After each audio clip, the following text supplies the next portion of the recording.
Students, analysis के इस lecture number 12 में हम स्टार्ट करते हैं इम्प्रॉपर इंटीग्रल विषम समाकल। तो उससे पहले हम देखते हैं कि उचित समाकल प्रॉपर इंटीग्रल क्या होता है। कोई एक निश्चित समाकल डेफिनेट इंटीग्रल है, integral a to b f of x dx, यही इंटीग्रल जो है वो उचित समाकल प्रॉपर इंटीग्रल कहलाता है यदि समाकल का जो परास होगा, रेंज ऑफ इंटीग्रल जो होगा वो फाइनाइट होगा और समाकल दैट मीन्स जिसका इंटीग्रेशन किया जा रहा है वो बाउंडेड हो, परिबद्ध हो। फॉर एग्जाम्पल एक इंटीग्रल है 0 to 1 sin x upon x dx, ये उचित समाकल है, प्रॉपर इंटीग्रल है क्योंकि इसका जो परास रेंज जो है वो फाइनाइट है, परिमित है, क्योंकि 0 to 1 जो है ये फाइनाइट है। और जो समाकल है ये sin x अपॉन x जिसका इंटीग्रेशन किया जाना है ये x टेंडिंग टू 0 पर दैट मीन्स की वैल्यू होगी 1, ये बाउंडेड फंक्शन है। सेकंड देखते हैं विषम समाकल इम्प्रॉपर इंटीग्रल। कोई एक निश्चित समाकल definite integral a to b f(x) dx जो है वो इम्प्रॉपर इंटीग्रल विषम समाकल कहलाता है यदि फर्स्ट वन, अगर समाकल का जो रेंज है वो इनफाइनाइट है, दैट मीन्स a या b इनमें से इसका जो रेंज होगा वो इनफाइनाइट होगा और समाकल्य जो है ये इंटीग्रैंड जो है वो परिबद्ध बाउंडेड हो, तब इसे हम प्रथम प्रकार का विषम समाकल कहेंगे। और सेकंड, समाकल का जो परास है वो परिमित हो, फाइनाइट हो तथा समाकल्य अपरिबद्ध हो, मतलब इस बार जो है ये रेंज जो है वो तो फाइनाइट है लेकिन ये जो समाकल्य है that means f of x वो अनबाउंडेड हो, तब इसे हम द्वितीय प्रकार का सेकंड काइंड का ये इम्प्रॉपर इंटीग्रल कहेंगे। और यदि ये दोनों ही हो तब उसे हम थर्ड काइंड का इम्प्रॉपर इंटीग्रल विषम समाकल कहेंगे। आगे एग्जाम्पल देखते हैं। ये एक इंटीग्रेशन है 0 to infinity dx upon x to the power 3/2, क्योंकि इसका रेंज जो है वो इनफाइनाइट है तो और ये जो है इंटीग्रेंड जो है समाकल जो है वो परिबद्ध है, बाउंडेड है, तो ये एक प्रकार का विषम समाकल हो गया।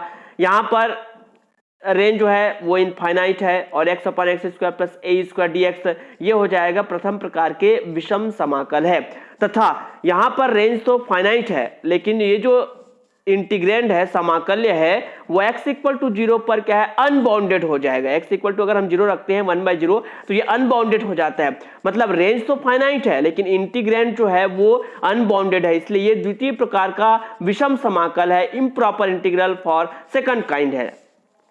अब प्रथम प्रकार के जो विषम समाकल है उनका परीक्षण की अभिसारिता हेतु वो कन्वर्जेंट है या नहीं है, इसके लिए हम कुछ टेस्ट देखते हैं। फर्स्ट है integral a to infinity f(x) dx, इसको हम इस प्रकार से लिख सकते हैं, इंफिनिटी की जगह हम यहाँ पर रखेंगे x और limit x tending to infinity. अगर इसकी वैल्यू फाइनाइट आती है तो ये जो इंटीग्रल है, समाकल जो है, ये इम्प्रॉपर इंटीग्रल जो है वो कन्वर्जेंट अभिसारी होगा और इसकी वैल्यू अगर इनफाइनाइट या माइनस इनफाइनाइट होगा तो वो अपसारी डाइवर्जेंट होगा। परिमित में अभिसारी कन्वर्जेंट और इनफाइनाइट या माइनस इनफाइनाइट में अपसारी डाइवर्जेंट।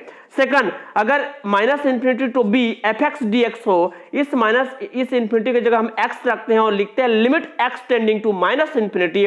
इसकी वैल्यू अगर फाइनाइट आई तो इंटीग्रल कन्वर्जेंट और इनफाइनाइट या माइनस इनफाइनाइट आई तो इंटीग्रल जो है वो डाइवर्जेंट अपसारी होगा। थर्ड देखते हैं हम minus infinity to infinity f(x) dx, इसको हम लिख सकते हैं limit x tending to infinity minus x to x f(x) dx, या लिख सकते हैं limit x tending to minus infinity x to a और a टू x। इसे हम दो पार्ट्स में हमने ऐसा डिवाइड कर लिया है। अब अगर ये दोनों अभिसारी होगा, दोनों कन्वर्जेंट होगा, तभी इंटीग्रल जो होगा वो कन्वर्जेंट होगा। क्वेश्चन देखते हैं, मूल्यांकन कीजिए, इवेल्युएट, निम्न विषम समाकलों का मूल्यांकन करना है। ये इंटीग्रल दिया हुआ है, विषम समाकल है, इम्प्रॉपर इंटीग्रल है। अब सॉल्यूशन देखते हैं। 0 टू इंफिनिटी, इसको हम लिख सकते हैं limit x tending to infinity और इस इंफिनिटी की जगह रखेंगे x dx upon 1 plus x square. इसका फॉर्मूला हो जाएगा इंटीग्रेशन में tan इनवर्स x और लिमिट होगी 0 टू x। लिमिट अप्लाई करेंगे upper limit minus lower limit. tan inverse 0 is 0 and tan inverse x, finally applying limit x tending to infinity we get tan inverse infinity and value of tan inverse infinity is pi/2, so its value is pi/2. This is the answer. Next question देखते हैं। मूल्यांकन करना है इस integral का, इस improper integral का। फिर से हम इसे इस फॉर्म में लिख सकते हैं limit x tending to infinity 0 to x। इसको इंटीग्रेट करेंगे तो we will get -1/1 plus x। अब लिमिट अप्लाई करेंगे, अपर लिमिट x और x की जगह लोअर लिमिट 0 तो ये लिमिट अप्लाई करने पर यहाँ पर इसकी वैल्यू हो जाती है 1, एक्सटेंडिंग टू इन्फिनिटी रखने पर ये वैल्यू हो जाएगी 0 प्लस 1, दैट मीन्स इसकी वैल्यू क्या आ जाएगी 1। This is answer.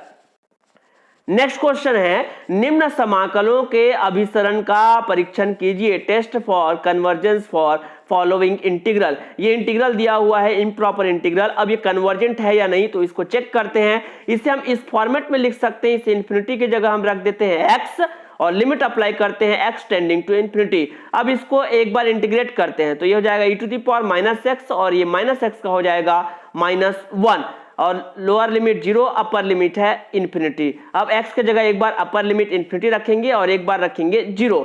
e to the power minus infinity इसकी वैल्यू होती है 0, e टू द पावर 0 की वैल्यू है 1, तो लिमिट एक्सटेंडिंग टू इन्फिनिटी। अब यहाँ पर x का टर्म है नहीं इसलिए इसकी वैल्यू आ जाएगी 1 जो कि फाइनाइट है। तो जब भी इसकी वैल्यू फाइनाइट आती है दैट मीन्स दिया गया समाकल the given integral is a convergent अभिसारी है। नेक्स्ट क्वेश्चन देखते हैं, ये हमारे पास इंटीग्रल दिया हुआ है, इसके अभिसरण का परीक्षण करना है।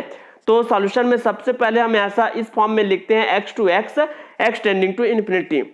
अब इसको इंटीग्रेट करेंगे तो हमें मिलेगा tan inverse x, upper limit रखते हैं tan इनवर्स x माइनस, अब लोअर लिमिट रखेंगे tan इनवर्स माइनस x, तो ये माइनस tan इनवर्स x हो जाएगा plus tan inverse x to tan inverse x tending to infinity पर हमें मिलेगा tan inverse infinity that means π/2 and we will get pi और it is finite. सो दिया गया जो समाकल है वो अभिसारी है, कन्वर्जेंट है। अब इस प्रकार का जो इंटीग्रल होगा a to infinity f x d x, यहाँ की वैल्यू कोई भी हो सकती है, तो a to infinity f x d x इसके अभिसरण का परीक्षण। तो सबसे पहले इसके लिए जो है तुलना परीक्षण कंपैरिजन टेस्ट है। ये क्या कहता है, फर्स्ट वन, यदि mod phi x less equal है एफ ऑफ एक्स से और इंटीग्रल a टू इन्फिनिटी ये a to infinity f x d x अगर अभिसारी है, कन्वर्जेंट है, तो a to infinity phi x d x भी अभिसारी होगा। कब, जब mod phi x less equal है एफ एक्स। तो इसके लिए जब इंटीग्रल कन्वर्जेंट है तो उससे लेस इक्वल वाले इस फंक्शन के लिए भी वो कन्वर्जेंट होगा। सेकंड, यदि mod phi x greater equal है एफ ऑफ एक्स से और अगर इंटीग्रल एफ एक्स अपसारी है, डाइवर्जेंट है, ये डाइवर्जेंट है, तो उससे ग्रेटर इक्वल वाले फंक्शन भी क्या होगा, डाइवर्जेंट होगा। तो ये तुलना परीक्षण कहता है, कंपैरिजन टेस्ट कहता है। अगर फंक्शन के लिए इंटीग्रल कन्वर्जेंट है तो उससे लेस इक्वल वाला भी कन्वर्जेंट होगा, अगर फंक्शन के लिए इंटीग्रल डाइवर्जेंट है तो उससे ग्रेटर इक्वल वाला भी डाइवर्जेंट होगा। ऐसा हम इसे याद रख सकते हैं। क्वेश्चन देखते हैं, निम्न समाकल के अभिसरण का परीक्षण कीजिए, test for convergence of the following integral. और ये इंटीग्रल हमें दिया हुआ है, हम क्या करेंगे, इसको हम मान लेते हैं phi of x cos x upon 1 plus x square. जिस इंटीग्रल के लिए हमको फाइंड करना है उसे हमने फाई ऑफ एक्स मान लिया। अब इसी में से किसी वैल्यू को हमको ऐसा लेकर चलना है कि मॉड फाई एक्स या तो एफ एक्स से लेस इक्वल है या तो उससे ग्रेटर इक्वल है। हमने यहाँ पर लिया है 1 upon 1 plus x square, F of x की वैल्यू। अब मॉड फाई एक्स निकालते हैं, मॉड फाई एक्स की वैल्यू हम रख देंगे, तो mod cos x upon 1 plus x square, चूंकि 1 पॉजिटिव है, एक्स स्क्वायर पॉजिटिव है, इसलिए यहाँ पर मॉडुलस लगाने की आवश्यकता नहीं है, क्योंकि mod of positive number is a positive number. अब मॉड कॉस एक्स की वैल्यू जो होती है लेस इक्वल 1 होती है, तो यहाँ पर लेस इक्वल 1 आ गया। और ये किसकी वैल्यू है, ये अभी हमने माना है एफ ऑफ एक्स की वैल्यू माना है। तो यहाँ पर हम क्या लिख सकते हैं, इसके जगह लिख सकते हैं f of x, that means mod phi x की वैल्यू लेस इक्वल आ गई एफ ऑफ एक्स से। अब अगर एफ ऑफ एक्स के लिए इंटीग्रल जो है वो कन्वर्जेंट हो जाए तो इससे लेस इक्वल फाई एक्स के लिए भी क्या हो जाएगा, इंटीग्रल कन्वर्जेंट होगा। तो अभी हम चेक करते हैं, इसको इक्वेशन नंबर 1 देते हैं और एफ ऑफ एक्स के लिए इंटीग्रल चेक करते हैं। Integral 0 to infinity f x d x, क्योंकि क्वेश्चन में 0 टू इन्फिनिटी दिया हुआ है इसलिए हम 0 टू इन्फिनिटी के लिए हम चेक करते हैं, एफ एक्स की वैल्यू ये है। अब यहां पर हम इन्फिनिटी के जगह पर x रखकर लिख सकते हैं limit x tending to infinity. इसका जो इंटीग्रल होगा tan inverse x, upper limit लगाएंगे x, लोअर लिमिट 0 माइनस करके, तो tan inverse x minus tan inverse 0, इसकी वैल्यू तो 0 आ जाएगी। x में लिमिट अप्लाई करेंगे इन्फिनिटी तो हमें मिलेगा tan इनवर्स इन्फिनिटी और इसकी वैल्यू होगी π/2 जो कि परिमित है, फाइनाइट है। तो इसकी वैल्यू फाइनाइट आ गई, मतलब एफ एक्स डी एक्स जो है इंटीग्रल वो अभिसारी होगा, कन्वर्जेंट होगा। तो तुलना परीक्षण कंपैरिजन टेस्ट कहता है कि इस एफ एक्स से लेस इक्वल वाले के लिए ये integral phi x d x भी क्या होगा, कन्वर्जेंट होगा, अभिसारी होगा। मतलब हमारा जो दिया गया इंटीग्रल है, समाकल है, वो अभिसारी होगा, कन्वर्जेंट होगा। This is answer. एक और क्वेश्चन देखते हैं हम, निम्न समाकल के अभिसरण का परीक्षण कीजिए। ये इंटीग्रल दिया हुआ है, तो पहले तो जो इंटीग्रल दिया है उसे हमने फाई ऑफ एक्स मान लिया और एफ ऑफ एक्स, इसी को ध्यान में रखते हुए हमने एफ ऑफ एक्स क्या मान लिया, 1/x मान लिया। अब मॉड फाई एक्स हम फाइंड करते हैं, मॉड 1/√x² - 1, सिंस चूंकि √x² - 1 जो होगा वो लेस देन होगा x से। क्यों? क्योंकि अगर √x² बस लेते हैं तो √x² इक्वल होता है x से, लेकिन हमने इसमें कुछ माइनस करके रूट निकाल रहे हैं, तो ये क्या वैल्यू लेस देन हो जाएगी x से। इसको हम रिवर्स कर देंगे तो साइन जो है वो ग्रेटर में चेंज हो जाएगा। तो जब इसका मॉड निकालते हैं, मॉड फाई एक्स, तो इसकी वैल्यू मॉड लगेगी, तो इसके जगह पर हम क्या लिख सकते हैं, ग्रेटर इक्वल, यहां से ग्रेटर लिख सकते हैं, ग्रेटर इक्वल 1/x लिख सकते हैं। हमने लिखा है ग्रेटर इक्वल 1/x। 1/x की वैल्यू क्या है, एफ ऑफ एक्स है, तो यहां पर हमने रख दिया एफ ऑफ एक्स, तो इसकी वैल्यू ग्रेटर इक्वल आ गई एफ ऑफ एक्स से। अब एफ ऑफ एक्स के इंटीग्रेशन को हम चेक करते हैं 2 से इंफिनिटी के लिए, तो एफ ऑफ एक्स की वैल्यू है 1/x, इंटीग्रल होगा log x, upper limit infinity minus lower limit 2, log infinity होता है इंफिनिटी माइनस log 2। अब log 2 क्या है, कोई फाइनाइट वैल्यू होगी, तो इंफिनिटी से जब माइनस करेंगे तो ये मिलेगा हमको इंफिनिटी, तो इस इंटीग्रल की वैल्यू आ गई इंफिनिटी। दैट मींस ये इंटीग्रल जो है वो डाइवर्जेंट है, अपसारी है। अगर ये एफ एक्स डी एक्स का इंटीग्रल अपसारी है, डाइवर्जेंट है, तो इससे greater equal F I x के लिए भी तुलना परीक्षण से क्या होगा, अपसारी होगा, डाइवर्जेंट होगा। This is answer. एक और टेस्ट देखते हैं, म्यू परीक्षण, म्यू टेस्ट। ये टेस्ट ये कहता है, फर्स्ट, यदि limit x tending to infinity x to the power mu f x, अगर ये एग्जिस्ट करता है, विद्यमान करता है, और म्यू की वैल्यू ग्रेटर देन 1 है, तो integral a to infinity f x d x जो है वो कन्वर्जेंट अभिसारी होगा। सेकंड ये कहता है कि यही वैल्यू अगर एग्जिस्ट करती है, लेकिन अब की बार म्यू लेस और इक्वल है 1 से, तो ये जो इंटीग्रल है वो अपसारी होगा, डाइवर्जेंट होगा। मतलब म्यू लेस इक्वल 1 हो तो डाइवर्जेंट, और म्यू ग्रेटर देन 1 हो तो कन्वर्जेंट। नोट, म्यू का निर्धारण हम कैसे करेंगे, जो हर होगा, डिनोमिनेटर जो होगा उसमें x का जो मैक्सिमम डिग्री होगा उसे माइनस कर देंगे न्यूमरेटर अंश में x के मैक्सिमम डिग्री से, वो हमको ऐसा म्यू लेकर चलना है।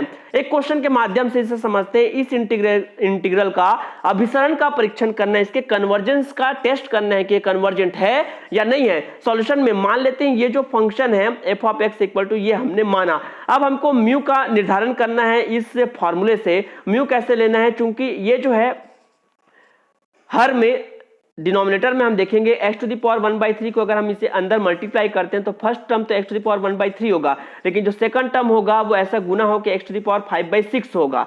मतलब इस हर में x की डिग्री हो गई मैक्सिमम 5/6, और यहाँ अंश में न्यूमरेटर में 1 की जगह लिख सकते हैं x टू द पावर 0। तो इससे माइनस करेंगे 5/6 माइनस 0, मतलब यहाँ नीचे मैक्सिमम डिग्री माइनस यहाँ पर मैक्सिमम डिग्री को माइनस करेंगे तो 5/6 मिलेगा। तो मान लेते हैं म्यू इक्वल टू 5/6, और चूंकि ये 5/6 क्या है, लेस देन है 1 से। अब इसकी वैल्यू फाइंड करते हैं, limit x tending to infinity x to the power mu f of x.